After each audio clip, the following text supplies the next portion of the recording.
এক ছিল মেয়ে, নাম তার লাবণী। সে খুব গরিব হলেও মনটা ছিল অনেক ভালো। একদিন বিকেলে নদীর ধারে হাঁটতে হাঁটতে সে একটি অদ্ভুত রূপালী মাছ দেখতে পেল, যা কাদার মধ্যে আটকে ছিল। লাবণী দয়া করে মাছটিকে তুলে আবার পানিতে ছেড়ে দিল। হঠাৎ মাছটি মানুষের কণ্ঠে কথা বলল, তুমি আমাকে বাঁচিয়েছ, তাই আমি তোমাকে একটি শক্তি দিচ্ছি। তুমি যা চাইবে একবার বললেই তা সত্যি হবে। এ কথা বলেই মাছটি অদৃশ্য হয়ে গেল। লাবণী প্রথমে বিশ্বাস করতে পারল না। সে পরীক্ষা করার জন্য বলল, আমার ছেঁড়া কাপড়গুলো নতুন হয়ে যাক। মুহূর্তেই তার পুরনো কাপড় চকচকে নতুন হয়ে গেল।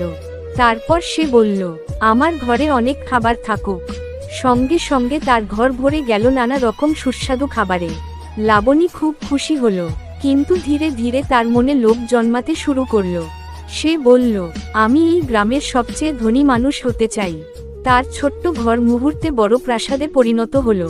এই সব দেখে তার মা অবাক হয়ে বলল, এই সব কিভাবে হচ্ছে?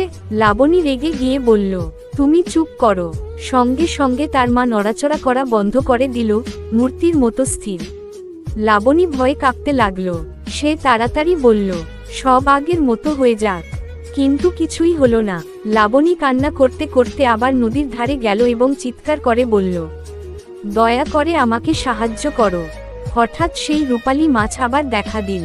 মাছটি বলল, তুমি তোমার শক্তিকে ভালো কাজে ব্যবহার না করে লোভে পড়েছিলে, তাই এই শাস্তি। লাবণী কাঁদতে কাঁদতে বলল, আমি ভুল করেছি, আমাকে ক্ষমা করো।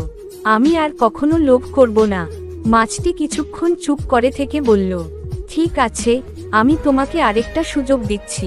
মুহূর্তেই সব আগের মতো হয়ে গেল। তার মা আবার স্বাভাবিক হলো, ঘর আবার ছোট হয়ে গেল। লাবণী এবার বুঝল, লোভ মানুষের সর্বনাশ ডেকে আনে। তারপর থেকে সে কখনো